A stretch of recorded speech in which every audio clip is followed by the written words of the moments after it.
Calculation of steel, এটা হলো সবচেয়ে ইম্পর্টেন্ট একটা জিনিস, স্টেপ 6। এবং স্টিল ক্যালকুলেশন করার সময় আমাদের একটা খেয়াল রাখতে হবে লং এবং শর্ট, সেটা মিডল স্ট্রিপই হোক কলাম স্ট্রিপই হোক, প্রত্যেকটা বার কিন্তু মেইন বার, কারণ এখানে দুই ডিরেকশনে লোড ট্রান্সফার হবে। তো মেইন স্টিল আমরা যেটা বের করব, এখানে মেইন স্টিল সবই মেইন স্টিল, তবে ওয়ান ওয়ে স্ল্যাবে তোমাদের যদি স্মরণ থাকে, এবং আমরা যখন ভাইবা নিচ্ছিলাম তখন আমরা জিজ্ঞেস করেছিলাম যে ওয়ান ওয়ে স্ল্যাবে যখন তোমরা মেইন স্টিল বসিয়েছ তখন টেম্পারেচার বা শ্রিঙ্কেজ বারের কোনো চেক করতে হচ্ছে কিনা। তোমরা সবাই বলছো না, কারণ তোমরা পড়ো নাই বা ভিডিওটা দেখো নাই। কিন্তু আমরা বলেছি যে টেম্পারেচার এবং শ্রিঙ্কেজ বার রিকোয়ারমেন্ট কিন্তু সব ডিরেকশনে চেক করতে হয়। লং ডিরেকশনে তো নাই, মেইন বার নাই, সেখানে তো আমরা বসালামই। কিন্তু শর্ট ডিরেকশনে যখন আমরা মেইন বার বের করেছি, সেই মেইন বারের এরিয়ার সাথে কিন্তু টেম্পারেচার বারের একটা কম না বেশি চেক করছি। যদি কম হয় তাহলে টেম্পারেচার বারের এরিয়াটাই আমরা কিন্তু ওই ডিরেকশনে বসাইছি, মানে শর্ট ডিরেকশনে। এখানেও কিন্তু তাই করতে হবে। লং শর্ট ডিরেকশনে যাই করি না কেন, নেগেটিভ বার অথবা পজিটিভ বার, মানে মিড স্পানের বার বের করি কি তোমাদের যেটা আমরা বললাম যে যদি আমরা ইয়ার বারও বের করি, কি বলবো আমি, নেগেটিভ বার সাপোর্টে যে এক্সটেরিয়র অথবা ইন্টেরিয়র নেগেটিভ বার্স, ওটাও যদি আমরা বের করি, সেখানেও কিন্তু টেম্পারেচার বারের সাথে কম্পেয়ার করতে হবে। কারণ কি আমরা এটা বলেছি যে মেইন বার যখন আমরা শর্ট ডিরেকশনে ওয়ান ওয়ে স্ল্যাবে বসিয়েছিলাম, এর মেইন বারে কাজ কি, একটাই কাজ, যে শর্ট ডিরেকশনে তিনটা জায়গায় ডিফ্লেকশন হয়। একটা হলো মিড স্পানের নিচে, এটা পজিটিভ ডিফ্লেকশন, আর দুই বিমের কাছে সাপোর্টে উপরে, সেটা হচ্ছে নেগেটিভ ডিফ্লেকশন। তার মধ্যে একটা ইন্টেরিয়র হতে পারে আর একটা এক্সটেরিয়র হতে পারে। এই যে তিনটা ডিফ্লেকশন, এই তিনটা ডিফ্লেকশনের জন্য আমাদের কি রেনফোর্সমেন্ট বসানো হয়। এই তাতে করে এই ডিফ্লেকশন গুলো জিরো হয়ে যায়, তার মানে কোনো টেনশন থাকে না। এটা হলো মেইন বারের কাজ।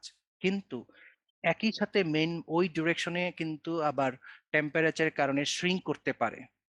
আমরা বলেছিলাম যে টেম্পারেচারের কারণে কিন্তু কংক্রিটের স্ল্যাব শর্ট ডিরেকশনেও সংকুচিত হয়, আবার টেম্পারেচার বাড়লে সম্প্রসারিত হয়। একই কাজ সে লং ডিরেকশনও করে। শর্ট ডিরেকশনে যখন আমরা মেইন বারটা বসায় ফেলি তখন লোডটা ট্রান্সফার হয় ঠিক মতোই, কিন্তু যখন সংকুচিত হতে চায় বা সম্প্রসারিত হতে চায়, তার জন্য যে রেইনফোর্সমেন্ট দরকার, সেটা যদি মেইন বারের পরিমাণে চাইতে কম লাগে, তাহলে মেইন বার দিয়ে কাজটা হাসিল হয়ে যায়। অন্যভাবে আমি যদি এটা বলি যে মনে করো একটা মেইন কাজ করতে আমার 10 জন শ্রমিকের প্রয়োজন, কিন্তু কিন্তু ঢালাই করার জন্য আমাদের 10 জন শ্রমিকের প্রয়োজন, কিন্তু আমার 5টা বস্তা নিতে হবে, তার জন্য 3 জন শ্রমিকের প্রয়োজন। এখন আমি 10 জন শ্রমিক হচ্ছে এরা মেইন শ্রমিক, যারা ঢালাই কাজে মানে সাহায্য করবে। ওইটা আর আমার 3 জন শ্রমিক লাগবে বস্তা নেয়ার জন্য, ওইটা হচ্ছে টেম্পারেচার বার। এখন আমি যদি 10 জন শ্রমিক যেখানে আছে সেখানে অতিরিক্ত আর কোনো 3 জন শ্রমিক লাগবে না, ওই 10 জনই ওই সিমেন্টের বস্তা নিয়ে আসবে এবং ঢালাই কাজে সাহায্য করবে। কিন্তু জিনিসটা যদি অন্য উল্টা হয়, 3 জন শ্রমিক ঢালাই কাজ, মানে মেইন শ্রমিক হচ্ছে 3 জন, কিন্তু সিমেন্টের বস্তা আনার জন্য লাগবে 5 জন শ্রমিক। পরিষ্কার তোমরা বুঝতেই পারতেছো, যতক্ষণ পর্যন্ত সিমেন্টের বস্তা না আসবে ততক্ষণ পর্যন্ত কাজ শুরু হবে না।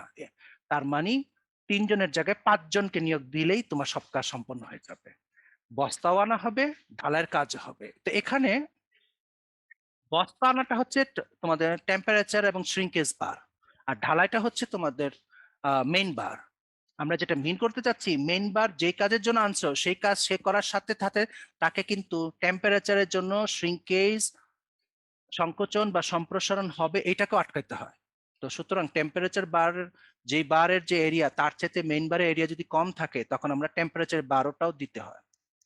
এখানে আমরা যদি তোমাদের এখানে আমি সেই জিনিসটা আমরা এখানে প্রমাণ করার চেষ্টা করতেছি। তোমাদের সামনে একটা স্যাম্পল ডিরেকশন দেওয়া আছে এখানে, কিভাবে আমরা বার গুলো ক্যালকুলেশন করেছি সেটা আমরা আগে টেবিলে যাব এবং সেখান থেকে আমরা ব্যাক করে আসবো। এখানে একটা টেবিল, একটা সামারি টেবিল তোমরা দেখতে পাচ্ছ, মানে রেইনফোর্সমেন্টের মানে এই টেবিলটা বানানো হয়েছে কিভাবে সেটা আমরা একটা আইডিয়া দিচ্ছি। ক্যালকুলেশন অফ রেইনফোর্সমেন্ট, কারণ আমরা যখন যে ডিজাইনাররা যখন ম্যানুয়ালি ক্যালকুলেশন করতে থাকে তখন কিন্তু ওই যে সে যে রাফ করছে, আমরা ক্যালকুলেশন করলো, স্টিল বের করা ক্যালকুলেশনটা আমরা রাফে করব, করে রাফটা তো আমরা কোথাও দেখাই না, তখন আমরা শুধু এইটা দেখাই। তারপর কি দেখাবো তখন, আরেকটা কি দেখাবো, রেইনফোর্সমেন্ট অ্যারেঞ্জমেন্টের ড্রয়িংটা। রাফটা কখনোই দেখানো হয় না যে কিভাবে সে ক্যালকুলেশন করছে। ওকে, তদ্রূপ ভাবে এখানে লং শর্ট ডিরেকশনের দুইটা টেবিল দেখতে পাচ্ছি আমরা। আমরা দেখাবো যে কোনটা কিভাবে আমরা করছি পরে। ওকে, শর্ট ডিরেকশনটা আমরা বুঝাই টেবিলটা, একটা টেবিল। ওকে, অনেক লোকেশন, লোকেশন বলতে কোন স্ট্রিপ, কলাম না মিডল, সেটাকে আইডেন্টিফাই করতে হবে। সেকেন্ড, প্রতিটা স্ট্রিপ তিনটা ভাগে বিভক্ত, আমরা বলেছি যে মিড স্পান পজিটিভ, দুইটা নেগেটিভ। সো এখানে আমাদের শর্ট ডিরেকশনে ইউ ক্যান সি দুইটা নেগেটিভ, একটা হলো ইন্টারনেগেটিভ, এক্সটারনেগেটিভ, মিড স্পান পজিটিভ, এটা হলো কলাম স্ট্রিপ। আর মিডল স্ট্রিপও একই, ইন্টারনেগেটিভ, এক্সটারনেগেটিভ, মিড স্পান পজিটিভ। তারপরে কলামে আমরা কি লিখবো, মোমেন্ট। এই যে মোমেন্ট, এটা কিন্তু আমরা ক্যালকুলেশন করছি। এই এই মোমেন্ট গুলো কিন্তু আমরা ক্যালকুলেশন করে আগের ক্লাসে দেখাইছি কিন্তু। ওকে, সেই মানগুলো, করেসপন্ডিং মানগুলো এই যে ওখান থেকে তুলে এনে যার যেটা মান সেটা বসাইলাম এই কলামে। তারপর বি, বি হচ্ছে column strip width and middle strip width. তো কলাম স্ট্রিপ উইথ শর্ট ডিরেকশনে এবং middle strip width middle in short ডিরেকশনে, সেই উইথ গুলি আমরা কি এখানে বসাইলাম। ওকে, প্রত্যেকটাই আমার, এটাও কিন্তু স্টেপ কি 3 তে আমরা করেছি। এরপরে ডি, কোন ডি, শর্ট ডিউরেশনের কাজ আমাদের। তো শর্ট ডিউরেশনের ডি আমার কলাম স্ট্রিপ বলি কি মিডল স্ট্রিপ বলি, ডি কিন্তু প্রত্যেকটাই সেম হবে, এই যে বসাইলাম। এরপরে পরে কলামে minimum steel AST, rho ST, BH, এবং এই রো এসটি বিএইচ, এখানে এইচ হচ্ছে স্ল্যাব থিকনেস, বি হচ্ছে কোনটা, করেসপন্ডিং যে প্রত্যেকটা বি একই আছে, এখানে 120 করে বি দেখতেই পাইতেছ। আর রো হচ্ছে টেম্পারেচার শ্রিঙ্কেজ স্টিল রেশিও। তোমরা 1 এর স্ল্যাবে দেখছো যে 40-50 গ্রেডের জন্য রো এসটি হচ্ছে 0.0020, আর 60 গ্রেডের বার যদি ইউজ করো তাহলে রো এসটি হচ্ছে তোমার এই যে রো এসটিটা 0.0018। তাহলে এই মান গুণ করে করে এখানে বসানো হয়েছে। এরপর রিকোয়ার্ড হচ্ছে এস সমান রো বিডি। এই যে মানগুলো আসতেছে প্রত্যেকটা কিন্তু এই এই আমি যদি নীলটা দেখাই, এখানে আমার মোমেন্ট কত, এত ইঞ্চি, বি কত, এত, ডি কত, এত। সেই হিসাবে রো এসটি বের করতে গেলে বি ইউজ করব আমরা 120, এইচ ইউজ করব কত, আমাদের এইচ হচ্ছে 5 ইঞ্চি, 5, আর রো এসটি হচ্ছে 0.00, সেটা মানটা বসেন। আর রো বিডি বের করে মানটা এখানে বসাইছি, বাট এটা রাফটা আমরা এখানে দেখাই নাই, একটু এখন আমরা দেখাবো। তারপর এই দুইটার মধ্যে আমরা কম্পেয়ার করতেছি কোনটা বড়, ওকে এইটা বড়, সুতরাং প্রোভাইডেড এএস যেটা, এই বড়টাকে নিয়ে আসলাম এই যে। খেয়াল করে দেখো টেম্পারেচার বারও আমরা ক্যালকুলেশন করেছি, ওই জায়গার আবার মেইন স্টিলও ক্যালকুলেশন করেছি। এই দুটার মধ্যে বড়টা যদি নেই, টেম্পারেচার বার কিন্তু 1.08, এর অর্থ 1.56 যদি তুমি দাও তাহলে টেম্পারেচারের কারণে কোনো শ্রিঙ্কেজও হবে না, সম্প্রসারণ হবে না, কারণ তার চেয়ে উপরে হচ্ছে মেইন বারের এরিয়া, যেটা একটু আগে উদাহরণ দিয়ে বলেছিলাম। 10 জন ঢালাইয়ের কাজ জানা হয়েছে আর বস্তা নেওয়ার জন্য 3 জন দরকার। আমি যদি 10 জনকে মানে ভাড়া করে নিয়ে আসি শ্রমিক, তাহলে তো আর 3 জনের লাগে না, ওই 10 জনই ওই কাজটা করতে পারবে। কিন্তু যখন আমরা বলেছিলাম যে ঢালাইয়ের জন্য 3 জন শ্রমিক দরকার, কিন্তু বস্তা আনার জন্য 5 জন শ্রমিক দরকার, আর বস্তাটা কি রিপ্রেজেন্ট করছিল, টেম্পারেচার শ্রিঙ্কেজ স্টিল। এই ক্ষেত্রে আমার মেইন কাজ কিন্তু ঢালাই, সেখানে লাগতেছে কত, 3 জন, আর টেম্পারেচার বার হচ্ছে মেইন কাজ না, ওইটাতে লাগতেছে 5 জন, কিন্তু আমাকে কিন্তু 5 জনই আনতে হবে, নাহলে কাজ হবে না। আমি যদি 5 জন নিয়ে আসি তাহলে 2 পারপাজে সার্ভ হচ্ছে, ওইটাকে মিন করে এখানে আর কি। আর যদি কোনো একটা কাজে যে খালি বস্তা নেওয়ার জন্য আমার 5 জন দরকার, তাহলে তো 5 জন। যেমন লং ডিরেকশনে ওয়ান ওয়ে স্ল্যাবে আমার কিন্তু কোনো মেইন বার নাই, ওখানে খালি টেম্পারেচার বারটা দিতে হয়েছে, ওরকমই। এরপরে আমরা আগেই বলেছি যে বিম কলাম স্ল্যাবে তুমি 3 নম্বর অথবা 4 নম্বর বার ইউজ করতে পারো। এই অঙ্কে আমরা 3 নম্বর ইউজ করছি, কিন্তু স্পেসিং এবং কয়টা বার লাগবে এইটার হিসাব কিভাবে আসছে সেটা আমরা রাফ ক্যালকুলেশনটা আগে একটু পরে দেখাচ্ছি। তাহলে রাফ ক্যালকুলেশনে এইটা দেখাচ্ছি, এটা দেখাচ্ছি এবং এইটা দেখাচ্ছি, এবং আমাদের আমরা নীলটা দিয়ে দেখাচ্ছি যে কোন স্ট্রিপেরটা দেখাচ্ছি, কলাম স্ট্রিপ, এবং সেটা কোনটা ইন্টারনেগেটিভ। এইটা যদি বুঝে যাও তাহলে এটা এটা এগুলি সবই একই রকম। শোনো, আমরা একটা দেখাবো, ইভেন একটা দেখালে লং ডিরেকশন গুলো বুঝে যাবা, কারণ কাজ একই। তো আমরা যাচ্ছি, দেখো একটার এই হিসাবে 1.56 এর উদাহরণটাতে যাচ্ছে, এখন ব্যাক করতেছে যে পিছনের দিকে, কিন্তু আমাদের পেজ ঘুরাইতে হবে। ওকে, পেজটা ঘুরাচ্ছে এখন। ওকে, ঘুরাই দিলাম আমরা। মনে রাখবে টার্গেট হচ্ছে উপরেরটা কত, এই যে এদিকে, এদিকে এটা। ওকে, মোমেন্ট হচ্ছে 27.33, 1.56 এন্ড 1.08, এটা নিয়ে আসতেছে। স্যাম্পল ক্যালকুলেশন আগে দেওয়া আছে এটার। ওকে, এই যে স্যাম্পল ক্যালকুলেশন যেটা একটু আগে দেখাইছি সেটা এখানে করা আছে, এগুলি রাফে করতে হবে। Okay, short direction, you can see the negative, ওই যে ইন্টারনেগেটিভ, you can see column strip, and সেই মোমেন্টটা তোমরা দেখতে পাইছো এই যে। এবং কলাম স্ট্রিপের উইথ ওখানে লেখা ছিল কি 20, আর ওই ডিউরেশন ডি কত লেখা ছিল 4, আর এইচ আমরা দিয়েছি 5 ইঞ্চি। আমরা বার ইউজ করছি কি 3 নম্বর, যার প্রতিটার এরিয়া হচ্ছে 0.11 ইঞ্চি স্কয়ার। নাও আমাদের প্রথম কাজ হবে টেম্পারেচার বার বের করা।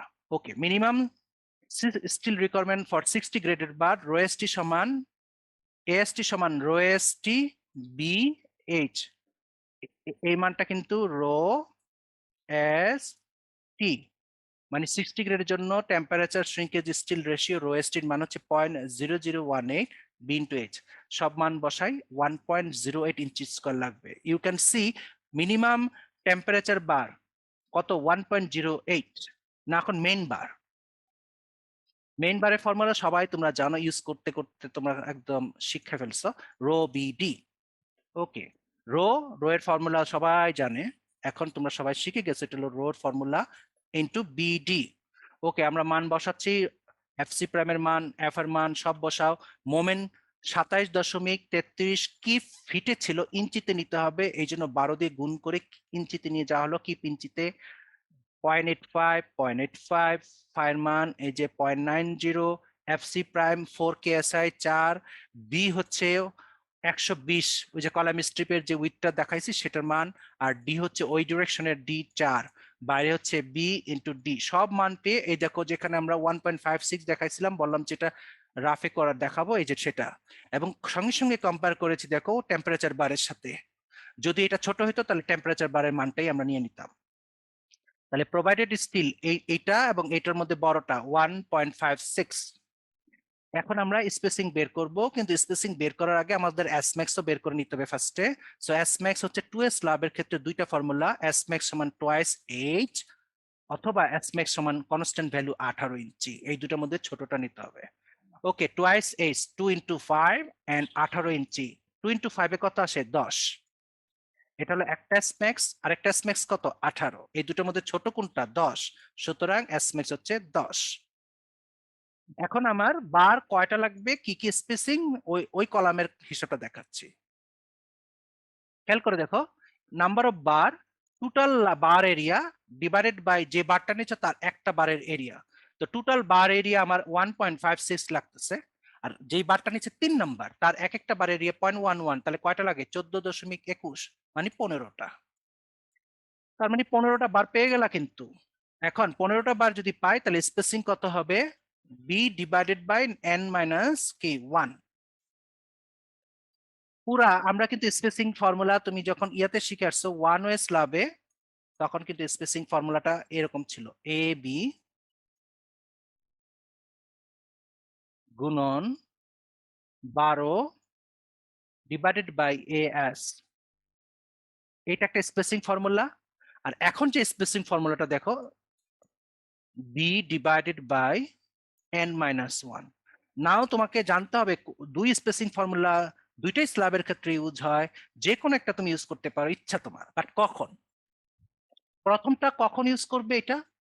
যখন তুমি 1 ফিট স্ট্রিপে সবকিছু করবা, যেমন আমরা ওয়ান ওয়ে স্ল্যাবে 1 ফিট স্ট্রিপে করেছি। আর এখানে এস, এটা কখন ইউজ করবা? যখন ফুল ফুল উইথটা নিয়ে ফেলবা। মনে করো আমরা কলাম স্ট্রিপের ফুল উইথটা, আমরা এখন কলাম স্ট্রিপের কাজ করতেছি, নেগেটিভটা নেগেটিভ ইন্টেরিয়র মোমেন্ট, সেখানে আমরা কলাম স্ট্রিপের ফুল উইথ নিছি এবং উইথ কত 120 ইঞ্চি ছিল সেই তখন এইটা। আর আমরা যদি এই অঙ্কতে আমরা যদি 1 ফিট স্ট্রিপটা নিতাম কলাম স্ট্রিপ, তখন আমার বি কিন্তু 12 নিতাম। এখানে আমরা কিন্তু বি নিচ্ছি 120 ইঞ্চি, কারণ আমাদের কলাম স্ট্রিপের উইথ হচ্ছে 10 ফিট, তার মানে 120 ইঞ্চি। যদি আমরা 1 ফিট স্ট্রিপ নিতাম তাহলে বি হইতো 12 ইঞ্চি, তখন এই এই যে 1.56 এত বেশি আসতো না, একটু কম আসতো, বুঝাই যাইতেছে। ইভেন টেম্পারেচার বারের পরিমাণও কমে যেত। তো সেই ক্ষেত্রে আমি এই স্পেসিং ফর্মুলা ইউজ করতাম। বি হচ্ছে আমার কলাম স্ট্রিপের উইথ 120, একটা বার কম লাগবে 8.57, নিচের দিকে রাউন্ড আপ করবা 8.5, এবং তোমার এস ম্যাক্স কত 10, তার মানে ওকে। এই যে রাফ কাজটা আমরা স্যাম্পল কাজটা যেটাকে আমরা স্যাম্পল ক্যালকুলেশন বললাম, এই যে তোমাদেরকে এটা দেখাইলাম, এটাই হলো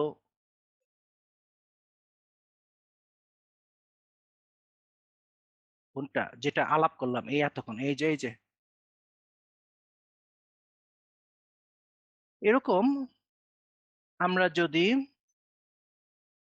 আরেকটা উদাহরণ দেখাতে চাই, লং ডিরেকশনের স্যাম্পল আছে কিনা আমরা দেখতেছি। লং ডিরেকশনও সেম জিনিস, লাল কালি দিয়ে আটকানো আছে, এখানে একই জিনিস, একই। এখন সব প্রত্যেকটা নিয়ম এক, আর কি তোমরা দেখতে পাবো যে এখানে আমরা লং ডিরেকশনে মিডল স্ট্রিপেরটা উদাহরণটা আনার চেষ্টা করতেছি, কিন্তু এখানে মিডল স্ট্রিপের উইথ দেখো 8 ফিট, মানে 96 inch B, you can C.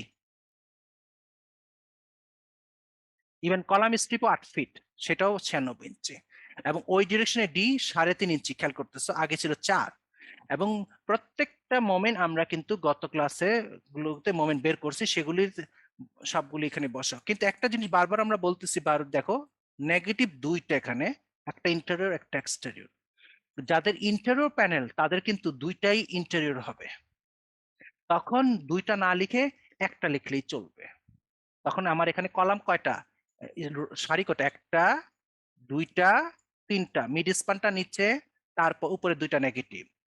কিন্তু যার দুইটাই ইন্টেরিয়র নেগেটিভ, তখন মনে করো যার এক্সটেরিয়র নাই, তখন এই কলামটা এই সারিটা লাগবে না, তখন এইটা আর এটা থাকলে বুঝাবে। যদিও এখানে দুইটা মিন করতেছে, কিন্তু ইন্টেরিয়র নেগেটিভ আসলে দুইটা, মিড স্পান একটা, তাহলে তিনটা, অলওয়েজ তিনটা হবে। কিন্তু সেক্ষেত্রে ইন্টেরিয়র নেগেটিভ দুইটা, মিড স্পান একটা।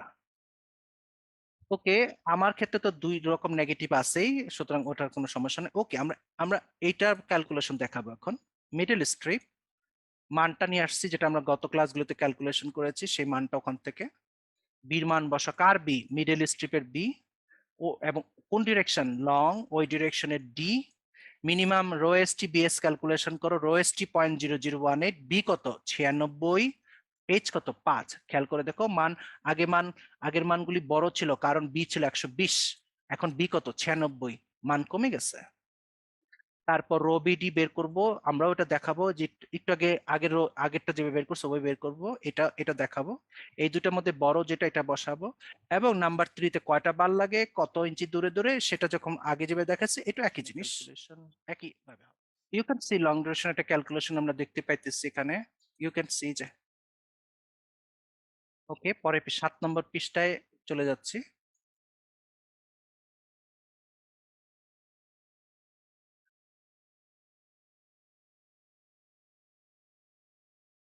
কোন উদাহরণটা দেখাচ্ছি? ইন্টারোনেগেটিভ, খেয়াল করো ইন্টারোনেগেটিভ। আমরা বলেছি তিনটা আছে ওখানে, একটা ইন্টারনেগেটিভ, একটা extra negative, mid span positive. Inter negative এর কোনটা? মিডল স্ট্রিপ এর মোমেন্টটা, মানটা বসাইলাম। মিডল স্ট্রিপ, সুতরাং তার উইথটা বি 8 ফিট, মানে 96 ইঞ্চি।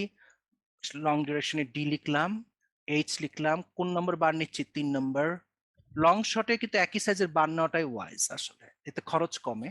তবে কেউ যদি দুই রকম নিতে চায়, তাহলে শর্ট ডিরেকশনের বার নিচে বসার কারণে শর্টটা বড় হবে আর লংটা ছোট হবে, এটা মনে রাখতে হবে। ওকে, আমরা তো একই রকম নিলাম, তার মানে এরিয়া তো। মিনিমাম স্টিল ক্যালকুলেশন করতেছে 60 গ্রেড বার ইউজ করার কারণে। এই যে রো এসটি যেটা আগে যেভাবে করছে এখানে সেম, বাট এখানে বি চেঞ্জ হয়েছে যেহেতু 8 ফিট 96 চলে আসলো এত। রো বিডি করো, রো বিডি যেভাবে জাস্ট একই, বাট এখানে বির মান খালি চেঞ্জ হলো 96, এবং ডি যেহেতু লং ডিরেকশন তার ডি দিলাম। এছাড়া মোমেন্ট ছিল 20.47 কিপ ফিট, 12 দিয়ে গুণ করে কিপ ইঞ্চিতে নিয়ে গেলা। বি ইন্টু ডি সবকিছু করে 1.331। আবার আমরা টেম্পারেচার বারের সাথে কম্পেয়ার করছি, দেখছো এখানে আমরা দেখতে পাচ্ছি মেইন বার বেশি, তার মানে এই পরিমাণ বার যদি আমি দিয়ে দেই তাহলে টেম্পারেচারের কারণে যে যতটুকু দরকার সেটা ফুলফিল হয়ে যাচ্ছে। সুতরাং আমাদের টেম্পারেচার বারটা চিন্তা করতে হবে না। এই দুইটার মধ্যে বড় যেটা সেটাই হবে প্রোভাইডেড বার। ওরকে নিলাম, নেয়ার পর কি হলো, আমাকে স্পেসিং বের করতে হবে।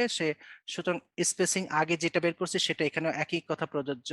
লং শটে তো এস ম্যাক্স সেম, কারণ ফর্মুলা কি টুয়াইস এইচ, এইচ তো লং এও যা শর্টেও তা। এখন নাম্বার অফ বার বের করো, এস হচ্ছে 1.33, আর নাম্বার 3 নম্বর দিচ্ছি তার একটা 3 নম্বর এরিয়া, ভাগ করো এত লাগে। আচ্ছা 0.1 কে আমরা ইগনোর করলাম, আচ্ছা 12টা। স্পেসিং ওকে। এই বি বলতে যে স্ট্রিপটা নিচ্ছি সেটা কোনটা, মিডিল স্ট্রিপ, তার উইথ কত 96 ইঞ্চি, ওকে 96, 8.73 মানে 8.5, নিচের দিকে রাউন্ড আপ হবে অবশ্যই। এসএমএস কত 10, তার মানে ওকে। এর অর্থ কি 12টা 3 নম্বর বার কত দূরে দূরে, 8.5 দূরে। নাও এখানের মধ্যে আমরা আর কোনো উদাহরণ যদি থাকে, না আর কোনো উদাহরণ আমাদের নাই, বাট উদাহরণ দিয়ে লাভ নাই, একই তোমরা দেখলে কোনো চেঞ্জই আসে নাই, জাস্ট মানটা চেঞ্জ হয়েছে, মোমেন্টের মান। বাকি দেখো প্রসিডিউর দেখো, এখানে 3টা এক্সাম্পল দেওয়া আছে বাট মান সব সেম। কিন্তু আমরা আরেকটা তারপর বুঝাই দিব, সেটা হচ্ছে extra negative column strip moment কোন ডিরেকশনের, এটা শর্ট ডিরেকশনের। ওকে, আমরা আরেকটা উদাহরণ দেখাচ্ছি, কারণ আছে। শর্ট ডিরেকশনের আর 5.33।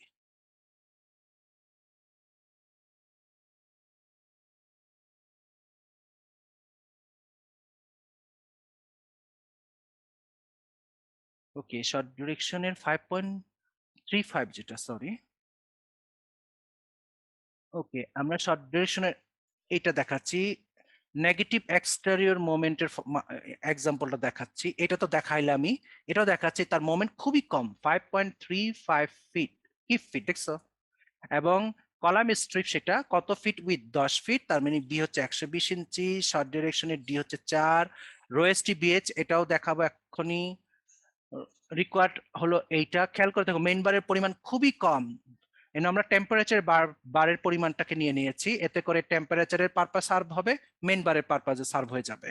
এবং কয়টা কত নম্বর বার এখানে, তো এই উদাহরণ বাকি দুইটারই মতো সেম, তারপরে দেখাচ্ছি কেন। কারণ অনেক সময় কিন্তু এসম্যাক্স ক্রস করে যেতে পারে, তখন কি করবা সেই বোঝানোর জন্য।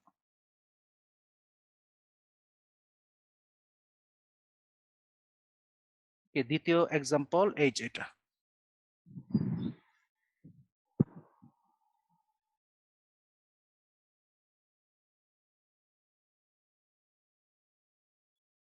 ওকে মোমেন্টটা লিখছি দেখছো, আগেরটা জাস্ট ওখান থেকে তুলে নিয়ে আসো, কোনটা এক্সট্রা নেগেটিভ, কোন কোন স্ট্রিপ, কলাম স্ট্রিপের মোমেন্ট এবং কলাম স্ট্রিপের উইথ কত, 10 ফিট মানে 120 ইঞ্চি, যেহেতু শর্ট ডিরেকশন নিচ্ছে ডি হচ্ছে 4, এইচ তো সব 5 আগে আছে, 3 নম্বর বার, এবং তার এরিয়া হচ্ছে এত। মিনিমাম বার ক্যালকুলেশন 0.0018 বিএইচ, বি হচ্ছে 120, এইচ হচ্ছে 5, 1.08। রো বিডি বের করতেছি, খেয়াল করে দেখো রো বিডি। ওকে, রোর এখানে মোমেন্ট ছিল 5.35 কিপ ফিট, 12 দিয়ে গুণ করে কিপ ইঞ্চিতে নিয়ে আসা হয়েছে।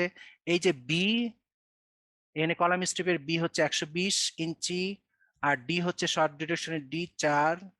এই যে বি ডি পেলাম মাত্র 0.30 ইঞ্চি স্কোয়ার, কিন্তু টেম্পারেচার বার 1.08, তার মানে আমাকে নিতে হবে 1.08। এগুলো কিন্তু আগের দুইটা এক্সাম্পল আমরা তাই দেখাইছি। তারপর আমরা আবার কি করেছি, এস ম্যাক্স বের করেছি। এস ম্যাক্স সবসময় সেম, এখানেও সেম দেখতে পাই। নাম্বার অফ বার বের করো, কয়টা লাগতেছে 9.81 মানে 10টা। এস বের করো, বি বাই বি, বিটা আমার কলাম স্ট্রিপ নিয়েছি তার উইথ 120, কত লাগতেছে 13.33, কিন্তু আমাদের এসম্যাক্স কত 10, এই জন্য উদাহরণটা দেখাচ্ছি। এসম্যাক্স 10, কিন্তু রিকোয়ার্ড স্পেসিং দেখো 13.33, মানে রাউন্ড আপ করো, তুমি যদি নিচের দিকেও রাউন্ড আপ করো 13 হবে, মানো 13 ইঞ্চি হবে, কিন্তু এটা 13.33 রাউন্ড আপ করলে 13, কিন্তু এসম্যাক্স কত 10, এসম্যাক্স ক্রস করে গেছে এখন। তুমি তো এটা দিতে পারবা না, স্পেসিং কমাইতে হবে, 10-এর বেশি নিতে পারবা না। তুমি যদি স্পেসিং কমাইতে চাও, 10-এর নিচে 10 আনতে চাও, তাহলে বারের সংখ্যা বাড়াইতে হবে। এন্ড কিভাবে বাড়াবা সেই নিয়মটা আমরা এখানে দেখাচ্ছি। দেখো রিভার্স করে ফেলছে জিনিসটাকে। এখন আমাকে 10 ইঞ্চিকে ফিক্স করে ফেলতে হবে। এসম্যাক্স যেহেতু 10 ক্রস করে গেছে, 10-কে ফিক্স করে কয়টা বার লাগবে সেটা বের করবো আমরা। দেখো জাস্ট উল্টা, আমরা আগের ফর্মুলাটা এই আবার লিখলাম, যেটা এখানে ছিল। এখানে আমরা এস বের করছিলাম, কিন্তু এখানে আমরা এসটাকে কনস্ট্যান্ট করে ফেলছি। কোন মানটা?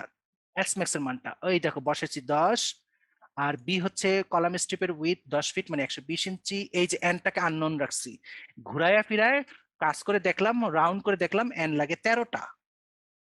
খেয়াল করছো 13টা লাগে। আর যদি তুমি 13 ইঞ্চি, এই যে 13 ইঞ্চি দূরে দূরে দাও, তাহলে দেখো এন লাগতেছে কয়টা, কয়টা বার লাগে 10টা, কিন্তু 10টা বার দেওয়ার কারণে এস ম্যাক্স ক্রস করছে। And আমরা রিভাইজ করে দেখলাম 13টা বার যদি দেই তাহলে এস ম্যাক্স ক্রস করে না। এই যে আবার রিভাইজ করছি, দেখো বার লাগতেছে 13টা, সুতরাং 13টা বার যদি লাগে আমরা দেখি যে আমার এস ম্যাক্স এখনো ঠিক আছে কিনা। ওকে, এস বির মান বসাও, এন হচ্ছে 10, কাটাকাটি করে দেখায় 10ই লাগে, তার মানে এস ম্যাক্স ঠিক আছে। এই যে রিভিশনটা দেখাইলাম, এটা জাস্ট বুঝার জন্য, যাতে কখনো এস ম্যাক্স ক্রস করলে তুমি কিভাবে রিভাইজ করবা। এই হলো অঙ্কের ব্যাপার। আহ, আমরা